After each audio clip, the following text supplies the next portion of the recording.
Đang rộ lên một cái thông tin, đó là Trung Quốc làm được máy quang khắc.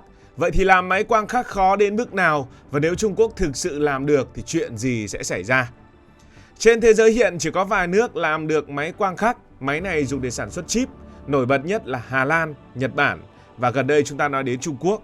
Hà Lan thì có ASML, Nhật Bản thì có Nikon và Canon. Trung Quốc đang phát triển máy riêng. Tuy nhiên Trung Quốc vẫn cần thêm thời gian để chứng minh rằng nó có thể chạy ổn định trong nhà máy của mình hay không. Riêng cái máy tiên tiến nhất gọi là máy EUV thì hiện nay chỉ Hà Lan làm được và bán được ở trên thị trường. Đó là của công ty mang tên là ASML. Và báo chí gần đây nói việc Trung Quốc làm được máy quang khắc là cái dạng gọi là dạng DUV. DUV là dạng chưa phát triển bằng EUV. DUV thì dùng ánh sáng lớn hơn, phù hợp với nhiều loại chip thông thường. Còn muốn làm chip rất nhỏ, DUV phải in nhiều lần nên chậm hơn và dễ lỗi hơn. EUV thì dùng ánh sáng nhỏ hơn rất nhiều nên có thể tạo ra những đường vạch nhỏ và cực kỳ chính xác. Vì vậy EUV được làm các chip hiện đại như là 5 nanomet, 3 nanomet hoặc nhỏ hơn. EUV thì chỉ có Hà Lan làm được thôi. Nhưng Trung Quốc làm được DUV mà ổn định cũng là giỏi rồi. Nếu Trung Quốc làm được và chạy ổn định, điều gì sẽ xảy ra? Đầu tiên hãy nói về mức độ phức tạp của máy quang khắc và phải hiểu cái máy quang khắc là gì. Máy quang khắc thường được gọi là máy in chip. Nghe cái tên này, nhiều người sẽ nghĩ nó giống một chiếc máy in bình thường, chỉ khác là nó in những đường mạch rất nhỏ lên miếng silicon. Nhưng trên thực tế phức tạp hơn rất nhiều. Máy quang khắc là một trong những cỗ máy khó chế tạo nhất trên thế giới. Trong đó có đủ loại công nghệ cao cấp, từ laser, thấu kính, robot, cảm biến cho đến phần mềm và cơ khí chính xác. Tất cả phải làm việc cùng nhau. Sai số chỉ được phép ở mức vài nanomet. 1 nanomet thì bằng 1/1000 của mét. Nói dễ hiểu, đây là cỗ máy phải chạy rất nhanh nhưng vẫn phải chính xác đến mức gần như không được phép rung hay lệch dù chỉ là một chút. Mà một con chip thì không chỉ được tạo ra trong một lần. Nó gồm rất nhiều lớp mạch điện chồng lên nhau. Có loại chỉ cần vài chục lớp, có loại phức tạp hơn cần đến khoảng 100 lớp hoặc cao hơn. Mỗi lớp đều phải được tạo ra rất chính xác.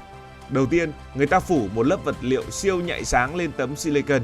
Tấm silicon hình tròn này được gọi là wafer. Sau đó, máy quang khắc chiếu ánh sáng qua một tấm khuôn có hình mạch điện. Hình ảnh này được thu nhỏ rồi chiếu vào cái tấm kia. Tiếp đó, tấm này được đưa sang các công đoạn khác, ví dụ như là khắc phủ vật liệu, làm sạch và cấy ion. Xong một lớp, nhà máy lại tiếp tục làm lớp thứ hai, sau đó là lớp thứ ba, thứ tư và nhiều lớp khác. Điều khó nhất là các lớp phải nằm đúng lên nhau. Chỉ cần một lớp bị lệch vài nanomet, đường điện có thể nối sai, khi đó chip sẽ bị lỗi. Hãy tưởng tượng bạn phải vẽ 100 bức hình giống nhau trên cùng một tờ giấy. Mỗi nét vẽ phải chồng đúng lên nét trước, không được lệch dù chỉ bằng một phần rất nhỏ của sợi tóc. Đó là việc máy quang khắc phải làm mỗi ngày. Làm máy quang khắc khó bởi vì trước hết nó phải tạo ra loại ánh sáng cực tím sâu có bước sóng 193 nanomet. Đây không phải loại ánh sáng bình thường mà mắt người có thể nhìn thấy. Hệ thống laser phải đủ mạnh, phát liên tục với tốc độ cao và đặc biệt ổn định. Mỗi xung sáng phải gần như giống hệt nhau về năng lượng, hình dạng và thời điểm phát. Chỉ cần ánh sáng mạnh hoặc yếu hơn một chút, đường mạch trên chip có thể đã sai kích thước. Khó hơn nữa là ánh sáng phải đi qua một hệ thống thấu kính cực kỳ tinh vi. Bề mặt kính phải gần như hoàn hảo, không bụi, không méo, không được thay đổi vì nhiệt. Chỉ cần lệch rất nhỏ có thể làm thay đổi hình ảnh chiếu xuống wafer bị lệch. Trong lúc in mạch, tấm wafer và tấm khuôn còn phải chuyển động rất nhanh nhưng gần như không được rung. Hai chuyển động phải khớp nhau ở độ chính xác cỡ nanomet. Có thể hình dung một người vừa chạy nước rút vừa viết một dòng chữ siêu nhỏ mà nét sau phải chồng đúng lên nét trước. Chưa nói đến mức độ cao nhất là EUV với máy DUV thôi. Giữa thấu kính và wafer còn có một lớp nước siêu tinh khiết để giúp in được nhiều chi tiết nhỏ hơn. Lớp nước này không được có bụi, bọt khí hay để lại giọt nước. Hệ thống phải liên tục bơm nước vào rồi hút ra trong khi wafer di chuyển rất nhanh. Chỉ cần một hạt bụi nhỏ cũng có thể làm hỏng cả một vùng mạch ở trên chip. Nhưng khó nhất vẫn là biến chiếc máy thử nghiệm thành sản xuất hàng loạt. Máy phải chạy gần như suốt ngày suốt đêm, xử lý hàng trăm tấm silicon mỗi giờ và giữ được chất lượng ổn định trong nhiều tuần, nhiều tháng.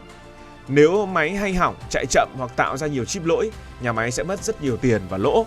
Vì vậy, một chiếc máy quang khắc tốt không chỉ cần in được mạch, nó cần phải in nhanh, in chính xác, ít lỗi và rất bền.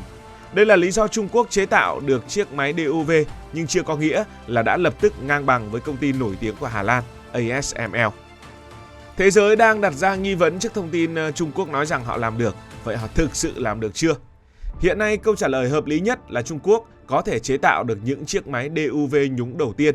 Tuy nhiên, vẫn chưa có đủ bằng chứng để nói rằng họ đã hoàn toàn làm chủ công nghệ này.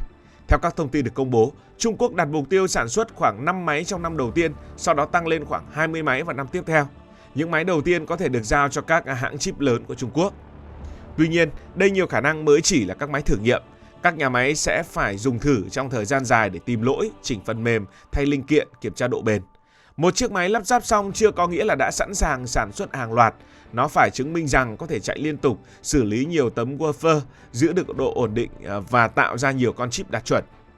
Muốn biết Trung Quốc đã thành công hay chưa, phải nhìn vào vài con số quan trọng. Ví dụ, máy in được đường mạch nhỏ đến đâu, các lớp mạch có chồng lên nhau đúng hay không, hay là mỗi giờ xử lý được bao nhiêu tấm wafer, máy có hay hỏng hay không. Quan trọng nhất là tỷ lệ chip đạt chuẩn. Nếu một wafer chứa hàng trăm con chip nhưng quá nhiều chip bị lỗi, chiếc máy vẫn chưa có giá trị kinh tế. Chỉ khi nhiều máy cùng hoạt động ổn định trong nhà máy, Trung Quốc mới có thể nói rằng họ thực sự làm chủ được công nghệ DUV nhúng. Và nếu Trung Quốc thực sự làm được, điều gì sẽ xảy ra? Thì trước hết, Trung Quốc sẽ bớt phụ thuộc vào phương Tây. Máy quang khắc lâu nay là một trong những điểm yếu lớn nhất của ngành chip nước này. Trung Quốc từ lâu nay đã có thể xây dựng nhà máy, đào tạo kỹ sư và tự làm nhiều thiết bị khác. Nhưng nếu thiếu máy quang khắc, cả dây chuyền vẫn có thể bị tắc. Vì vậy, dù máy nội địa chất lượng chưa tốt bằng máy của ASML, công ty của Hà Lan, nhưng nó vẫn rất quan trọng. Một chiếc máy kém hơn nhưng tự chủ đôi khi còn có giá trị hơn một chiếc máy tốt mà không thể mua được. Tiếp theo, Trung Quốc có thể tăng mạnh sản lượng chip phổ thông bởi vì không phải thiết bị nào cũng cần chip 3 nanomet hay là 2 nanomet. Ô tô, máy giặt, tủ lạnh, camera, thiết bị mạng và máy móc công nghiệp vẫn cần dùng rất nhiều những chip 28 nanomet, 40 nanomet, 65 nanomet hoặc lớn hơn. Đây mới là thị trường khổng lồ. Nếu Trung Quốc sản xuất được số lượng lớn với giá thành thấp, các hãng chip nhiều nước sẽ chịu sức ép cạnh tranh rất mạnh. Câu hỏi tiếp theo đó là ASML, công ty của Hà Lan có mất vị trí hay không? Thì chưa. ASML đã làm máy quang khắc trong nhiều chục năm và có cả một hệ sinh thái rất mạnh ở phía sau. Công ty này có hàng nghìn nhà cung cấp, có đội ngũ kỹ sư giàu kinh nghiệm, phần mềm tốt và mạng lưới bảo trì trên toàn cầu. Các nhà máy chip lớn không chỉ mua một chiếc máy, họ còn mua sự ổn định và độ tin cậy. Máy hỏng thì có người sửa, thiếu linh kiện thì có chuỗi cung ứng thay thế, phần mềm lỗi thì có hệ thống hỗ trợ. Máy Trung Quốc sẽ cần nhiều năm mới xây dựng được mạng lưới như vậy. Thế nên các hãng lớn như là TSMC, Samsung hay Intel cũng khó đổi sang máy Trung Quốc chỉ vì giá rẻ hơn. Đấy là trong trường hợp mà Trung Quốc làm được máy đủ tốt và đủ bền. Một nhà máy chip có thể tạo ra hàng chục tỷ đô, chỉ cần máy hoạt động không ổn định, thiệt hại đã là rất lớn. Vì vậy, trong thời gian đầu, máy của Trung Quốc nếu thành công chủ yếu sẽ phục vụ các nhà máy trong nước. ASML của Hà Lan vẫn giữ lợi thế rất lớn, đặc biệt ở các công nghệ tiên tiến và những dây chuyền cần độ ổn định cao. Câu hỏi cuối cùng, Trung Quốc có thể tự làm được cái máy phân khúc cao hơn so với DUV, đó là EUV, cái phân khúc mà bây giờ chỉ Hà Lan làm được hay không? Thì câu trả lời là có thể, nhưng chắc chắn không phải trong thời gian ngắn. Bản thân cái máy ở phân khúc thấp bây giờ mà Trung Quốc đã làm rất vất vả rồi, thì để tạo ra cái máy ở phân khúc cao còn khó hơn. Một máy EUV có thể gồm hàng trăm nghìn bộ phận và có giá hàng trăm triệu đô. Hiện nay, ASML của Hà Lan vẫn là công ty duy nhất bán được máy EUV thương mại. Trung Quốc được cho là đã thử nghiệm một số hệ thống và tạo được nguồn sáng EUV, nhưng tạo ra ánh sáng mới chỉ là bước đầu. Máy còn phải đủ mạnh, đủ chính xác, chạy ổn định và xử lý được nhiều wafer mỗi giờ. Cảm ơn vì đã quan tâm theo dõi câu chuyện này. Phải nói rằng Trung Quốc họ học hỏi và tạo ra những sản phẩm của mình rất là nhanh.